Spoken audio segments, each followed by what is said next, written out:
Sige po, tayo pong manalangin sa gabing ito. Panginoon, nagpapasalamat kami, O God, na kami po ay muling sama-sama online. Dalayan ko po, Father God, na samahan kami na banal na Espiritu sa aming pong pag-aaral. Be our speaker, be our teacher, Panginoon. We pray, Lord, na Espiritu ang patuloy na mangusap sa bawat isa po sa amin. Sa inyo pong papurit pagsamba sa pangalan ni Jesus. Amen. Ang pag-aaral natin tonight sa ating 119 na Bible study online, Overcoming Life's Problems Through Faith. Yan. So tayo pong lahat, bagamat Kristyano ka na, hindi ka pa Kristyano, lahat po tayo ay may mga kinakaharap na problema. Pero we would like to emphasize paano po natin mapapagtagumpayan lahat ng mga problema, lahat ng mga pagsubok ng buhay. At syempre sa pamamagitan po yan ng ating pananampalataya sa ating Panginoong Heso Kristo. Kukuhanin po natin yung ating main verse sa Philippians chapter 4 verses 6 to 7. Yan, sabi po dito, do not be anxious about anything, but in every situation, by prayer and petition, with thanksgiving, present your request to God. And the peace of God, which transcends all understanding, will guard your hearts and your minds in Christ Jesus. So napakaganda ng verse na to. So do not be anxious daw about anything. Kung ano man yung mga pinagdadaanan natin sa buhay, hindi daw dapat tayo nababalisa, hindi dapat tayo nag-worry. Pero sa lahat ng sitwasyon ng ating buhay, dapat andun yung pananalangin natin, pero habang nananalangin tayo, naroon na tayo po'y patuloy na nagpapasalamat. At sabi kapag ginawa daw po natin yan, yung kapayapaan ng Diyos na hindi natin kayang masukat, hindi natin kayang ma-imagine, yun yung mag-guard sa ating mga puso, sa ating mga pag-iisip, sa ating Panginoong Heso Kristo. So basahin natin sa Tagalog. Huwag daw tayong mabalisa tungkol sa anumang bagay. Yan. So, di ba ang dami nating concerns in life? Most of our attendees tonight, mga estudyante. So, maaring nababalisa tayo sa mga requirements natin, sa mga grades natin. Meron dito na mga graduating, di ba? So, maaring concern tayo, are we going to graduate? Or maaring may mga concern tayo financially, di ba? Maaring may concern tayo sa ating physical health. Maring hindi tayo, kundi yung mahal natin sa buhay. Lahat tayo may mga problema na pinagdadaanan. Pero ang sabi ng verse, huwag daw tayong mabalisa. Huwag daw tayong mag-worry kung ano man yung kinakaharap mo. Sa halip, hingin ninyo sa Diyos ang lahat ng inyong kailangan sa pamamagitan ng panalangin may pasasalamat. So ano ba yung mga bagay na kailangan mo? Kailangan mo ng love life? Manalangin ka, ipagpasalamat mo sa Panginoon. Kailangan mo ng finances, kailangan mo ng knowledge, ng wisdom, kailangan mo ng fire sa Panginoon, kailangan mo ng restoration sa isang relasyon, 'di ba? So sabi dito, hingin daw natin sa Diyos ang lahat ng ating kailangan. At dapat kapag tayo po pala ay nananalangin sa Panginoon, naroon na yung ating pagpapasalamat. Kumbaga kiniklaim na natin na kung ano man yung pinagpe-pray natin, it will come to pass in God's perfect time. Hindi sa sarili nating timeline, kundi sa oras ng ating Panginoon. At sabi ng verse 7, kapag daw nagawa natin yan, at ang kapayapaan ng Diyos na hindi kayang maunawaan ng tao, ang siyang mag-iingat sa ating puso at pag-iisip dahil sa ating pakikipag-isa kay Jesus Christ. Alam mo yun, yung kahit na meron kang problema, may mga kinakaharap ka ng pagsubok ng buhay, pero panatag ka. 'Di ba? Kasi yung kapayapaan ng Diyos, yung kaligayahan na nanggagaling sa Diyos na nilagay na po sa atin, na nanatili sa ating mga puso at kalooban dahil meron tayong relasyon sa ating Panginoong Heso Kristo. Kaya nga napakahalaga na nag-spend talaga tayo ng time sa prayer, sa Bible study, katulad ng ginagawa natin tonight. At kung may time tayo, syempre umatin tayo ng mga fellowships para nakakapagpalakasan tayo with our co-believers in Christ. Yan. So sabi dito sa aking introduction, life is filled with challenges and problems that can often leave us feeling overwhelmed and anxious. 'Di ba? So, totoo yan. Kahit na no ikaw ay nag-aaral pa, may mga challenges, may problema. Maniwala ka sa akin, kapag nagtatrabaho ka na, meron pa rin yan. Nung single ka pa, may challenges and problems. So, nagkaroon ka ng love life, meron din challenges and problems. At kung nag-asawa ka na, meron din challenges and problems. Nung hindi ka pa Kristyano, may challenges and problems. So, naging Kristyano ka, meron pa rin challenges and problems. Pero ang lesson dito, minsan napipil overwhelmed tayo and anxious, 'di ba? Pero dapat alam natin na that's part of life. Pero sabi dito, paano natin ito mapapagtagumpayan? Kasi yung ating topic, di ba? However, sabi dito, the Bible provides us with guidance and reassurance on how to face these difficulties with faith and trust in God. So yun pala yun.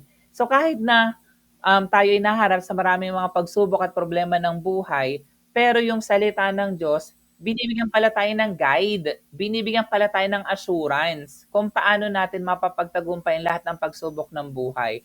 Naalala ko meron ako isang kino-comfort, estudyante ko siya from other school. And then, matagal na sila ng kanyang girlfriend. Parang 10 years. Tas naghiwalay sila. So, sabi niya sa akin, ba't daw ganun? Ngayon, umaattend siya ng gawain ng Panginoon, nakikinig ng Word of God.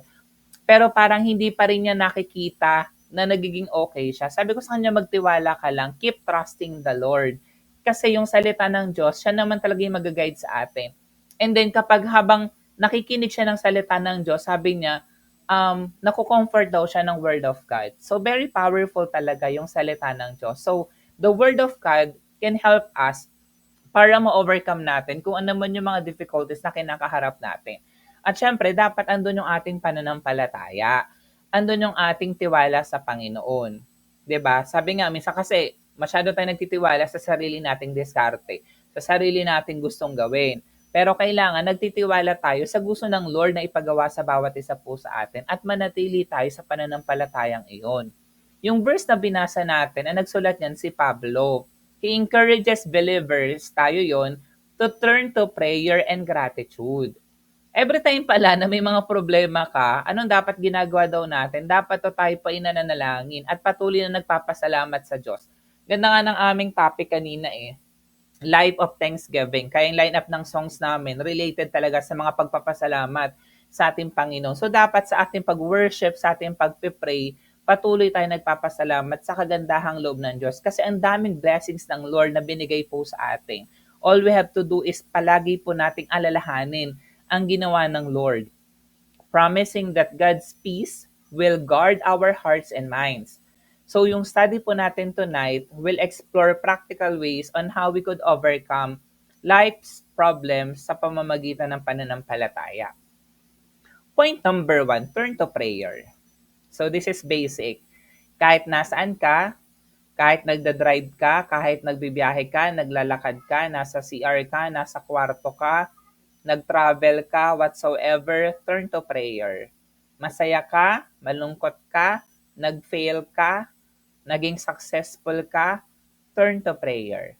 Sabi ng Philippians 4:6, it emphasizes the importance of bringing our concerns to God in prayer. Kaya nga sabi, in every situation, sa lahat ng sitwasyon ng buhay mo, sa sitwasyon na ikaw ay nalulugmok, sa kahirapan, sa sitwasyon na ikaw ay nagtagumpay na sa buhay, make prayer your first response rather than your last resort. Yun yung nakakalungkot Minsan kasi wala na akong choice. Kaya ang gagawin na lang daw, mananalangin na lang. Hindi po dapat last resort ang prayer. Prayer should be a habit. We needed to communicate openly with God about our struggles and trust Him to handle them. Ganda, no? So, dapat, kaya nga relasyon Kung meron kang relasyon kay Jesus Christ, kino-communicate mo sa Kanya. Ano ba yung pinagdadaanan mo as of the moment? Ano ba yung struggle mo? And then dapat, habang kino-communicate mo sa Panginoon, kasi alam mong all-powerful, all-knowing God, omniscient God siya, magtiwala ka sa Kanya na kaya niyang tulungan ka na mapagtagumpayan mo yung pagsubok ng buhay na kinakaharap mo. Point number 2, practice gratitude. Yan. Alongside prayer, Paul also instructs us to present our request with thanksgiving. So we need to cultivate a habit of gratitude. Alam mo yung pagising mo sa umaga, Lord, salamat na buhay pa po ako. Salamat, Lord, na nagising pa po ako. 'Di ba? Tandaan mo, yung buhay natin galing yan sa Diyos. So dapat, kinukultivate natin yung habit ng pagiging thankful sa Lord. Lord, salamat natapos na naman ang isang SEM. 'Di ba? Napasa ko na naman yung another SEM na to. Salamat, Lord, gagraduate po ako. Salamat, Lord, naka-attend ako ng Bible study tonight, 'di ba? So even in difficult times, so kailangan patuloy ka pa rin nagpapasalamat sa Lord. Kahit na ikaw ay nahihirapan, napapagod, na-stress, na-burnout, alalahanin mo yung kabutihan ng Diyos sa buhay mo. So recognize and thank God for His blessings. So sana lagi natin nakikita ang Diyos. Sa mga oras na may mga magagandang nangyari sa buhay natin, dapat alam natin na galing ito sa Panginoon. Which can shift your focus from problems to His provision. Yun pala yun. Kasi kapag thankful ka, grateful ka sa Panginoon, yung focus mo, hindi na ngayon nakatuon dun sa problema mo ngayon. Kundi nakatuon na, hindi ako mamumroblema kasi the Lord can provide. Kailangan ko ng resources, the Lord will provide. Kailangan ko ng knowledge and wisdom, the Lord will give me enough knowledge and wisdom. 'Di ba? So kailangan ando na patuloy tayo nagpapasalamat sa Lord. Point number 3, embrace God's peace. 'Di ba? Philippians 4:7 promises that God's peace will guard our hearts and minds. Lagi itong sinasagot. Ang sagot ng mga nasa contestants sa mga beauty pageant, world peace. Pero dapat alam natin na kanino ba natin talaga masusumpungan ang kapayapaan? Siyempre sa ating Panginoon. So we have to seek and accept the peace that God offers. Ino-offer na yan sa atin ng Lord eh. Available na yan sa atin. So kailangan lang pala natin gawin, tanggapin yung ino-offer na kapayapaan ng Diyos which transcends human understanding. Bakit ganon? Kasi alam naman natin yung mindset ng tao, malayo sa mindset ng Lord. Diba? Kung gaano daw kalayo ang langit sa lupa, ganun kalayo ang pag-iisip ng tao sa Diyos. Kaya dapat, yung kapayapaan ng Diyos ang hinahayaan natin na manatili sa ating puso at kalooban. So this peace is a gift that can calm our anxieties and provide clarity. Ayun. So instead na mag-suicide ka, instead na maging desperate ka, instead na mag-turn ka na lang to vices, pag-iinom, paninigarilyo, pagda-drugs, di ba? Paggawa ng krimen. So nakakalma tayo. And then, because of that peace na binigay ng Lord, nagkakaroon ng clarity. Nabibigyan tayo ng Lord ng direction, ng instruction kung anong dapat natin gawin. Yun. So, ganun pala ka-powerful talaga kapag tayo pa'y nasa Panginoon. Point number 4, trust in God's plan.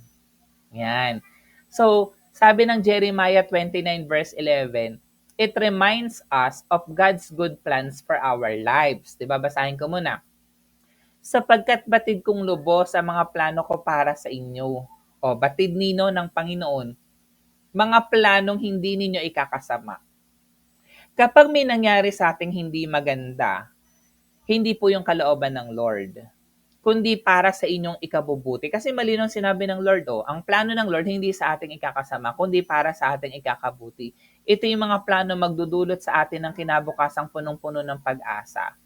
Ayan. So, kailangan po na patuloy tayong magtiwala. Ito pala ang plano ng Lord sa akin. So, therefore, may magandang kahinatnan yung buhay ko kasi may magandang plano ang Lord sa bawat isa sa atin. Trust that God has a purpose for your struggles. Kung ano man yung mga trials mo, testings in life, pinagdadaanan mo sa buhay, tandaan mo, merong layunin ng Lord para dyan. And that He is working everything for your good. Ang Lord minsan nga ginagamit yung mga struggles natin para hanapin natin siya eh. 'Di ba? Katulad ng kinukwento ko sa inyo, marami akong mga nasa-share ng Word of God, may mga pinagdadaanan sa buhay. So hinahanap talaga nila yung presence ng Lord sa buhay nila. So we have to hold on to His promises and we need to remain hopeful. Yan. So manatili ka sa pangako ng Diyos at patuloy kang umasa sa magandang plano ng Diyos sa buhay po natin. And point number 5, stay rooted in Scripture. Yan. Kasi sabi nga nila, yung mga generations daw ngayon, talagang wala ng passion for God, wala ng passion na mag-aral ng salita ng Diyos. Kaya napakahalaga na we stay rooted in Scripture. Sabi nga ng Romans 15 verse 4, for everything that was written in the past was written to teach us, so that through the endurance taught in the Scriptures and the encouragement they provide, we might have hope. Diba? Ang ganda sa Tagalog, ano mang nasa kasulatan nun pang una, referring to the Word of God, message of God in the Bible, ay nasulat para daw saan sa ikatututo natin upang sa pamamagitan ng pagtitiis at sa pagpapalakas ng loob mula sa kasulatan ay magkaroon tayo ng pag-asa.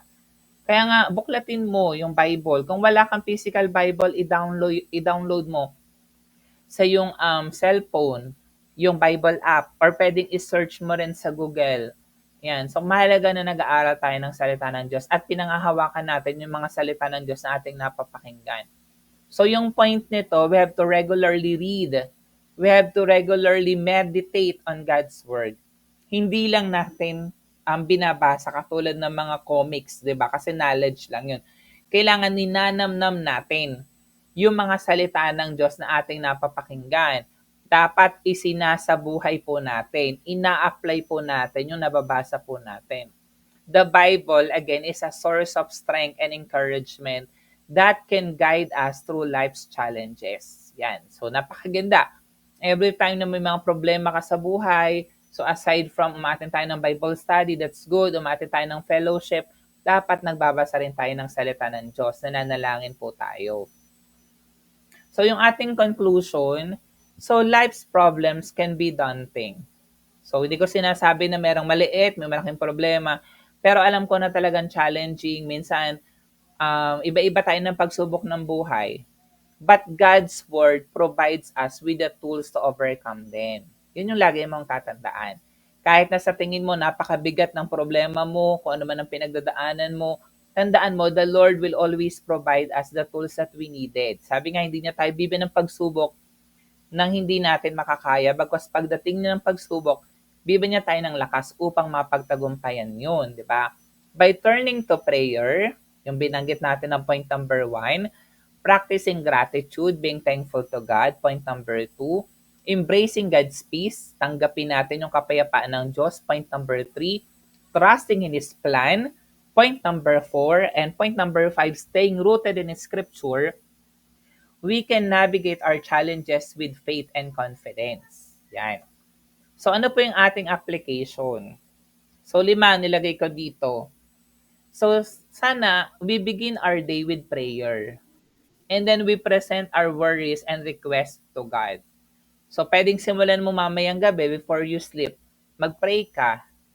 And then, sabi mo kay Lord, ano ba yung pinagdadaanan mo ngayon? Ano ba yung mga worries mo? Ano ba yung pinagkakaabalahan mo? Ano ba yung pinagkakabalesihan mo? And then, sabi mo sa Lord, ano ba yung request mo sa Kanya? 'Di ba? Kasi nga, it's a relationship. Kailangan nakikipag-usap ka sa Panginoon. Number 2 na application, keep a gratitude journal to remind yourself of God's blessings. Alam nyo, napakahalaga nito. Pwedeng kahit na, ngayon kasi hindi na masyadong usong nagno-notes, 'di ba? Pwedeng gamitin mo yung Facebook and then i-post mo doon yung magandang ginawa ng Lord sa buhay mo. Pwede mo siyang i-share or pwedeng ilagay mo doon sa notes mo. Naalala ko ako, actually almost every day nakakakita ko ng memories ko from last 7 years, last 6 years, 5 years. And then naalala ko, nga no, may ganito pala akong estudyante before na umiiyak sa akin before. And then nag-aas ng prayer, then kinausap siya ng Lord, and then ngayon na born again na din siya. Then ginagamit na siya ng Lord mightily, then nagpa-pastor na din siya. So 'di ba nare-remind ka, nga no, napakabuti pala ng Diyos. So kailangan meron tayong gratitude journal para ma-remind tayo of God's blessings. Kasi tayong tao, we tend to forget. 'Di ba? Minsan nakakalimutan na natin yung magandang ginawa ng Lord sa atin. Ang nakikita na lang natin yung pangit na nangyayari sa buhay natin as of the moment. Pero yung tagumpay na binigay ng Lord sa atin in the past, hindi natin naaalala. So, i-recall po natin yun. Point number 3, meditate on Philippians 4:6-7. Di ba ang ganda ng verse? So, when you feel anxious, yan, ask God for His peace. Ako naniniwala napakahalaga talaga na meron tayong kapayapaan na nanggagaling sa Diyos. At sa Panginoon lang talaga natin yun makukuha. Na kahit na may mga problema, kahit na may mga pagsubok ng buhay, panatag pa rin tayo. Ano pa rin yung joy na nasa puso natin? Kasi nga, yung kapayapaan ng Diyos na nanatili sa puso't kalooban ng bawat isa po sa atin. And then number 4, trust in God's plan. Sinabi ng Lord sa'yo, makakagraduate ka. Sinabi ng Lord, magiging successful engineer ka. So, dapat magtiwala ka lang sa Panginoon even when the path seems unclear. 'Di ba? Kasi, minsan kasi challenging talaga yung journey. O, sige, sinabi ng Lord, maging engineer ka, pero pag nag-aral ka, madali ba? Of course, may challenges. Ako, lalo na ako na nag-masters ako, nag-doctorate. So, kahit na sinabi ng Lord, sige, go for it. Pero, may mga struggles along the way. Pero tandaan mo, kapag nagtitiwala ka sa plano ng Diyos sa buhay mo, so makita mo na lang, all by God's grace, nagawa mo to, natapos mo to, di ba? So, ganun po kabuti ang Diyos. And then, make Bible study a regular part of your routine to stay encouraged and grounded. Salamat, meron tayong online Bible study, meron tayong online platform like this. So, sana magbigay tayo ng 30 minutes lang naman usually Bible study natin para patuloy tayong na-encourage ng salita ng Diyos. So meron din tayong fellowship every Sunday and then magkakaroon na rin tayo ng face-to-face Bible study.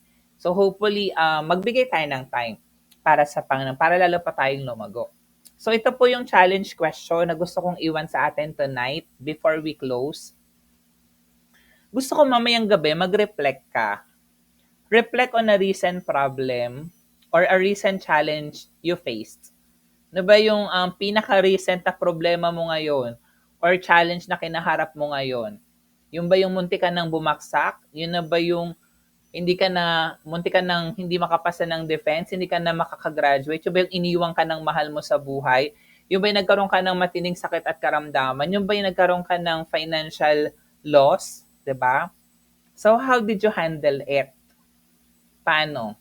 What steps can you take so that you could apply the principles from Philippians 4:6-7 na binasa natin kanina to similar situations in the future?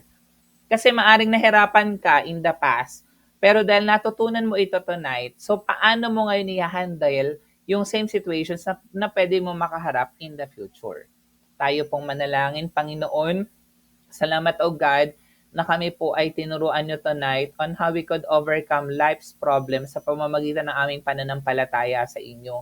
Alam ko po, Panginoon Lord God, na marami kaming natutunan tonight at dalangin po namin, Lord God, na more than just listening to your word, hearing your word, dalangin namin na magkaroon to ng application, ng rema, ng kapangyarihan sa bawat isa po sa amin. Sa inyo nga, Lord God, na papurit pagsamba sa pangalan ni Jesus. Amen.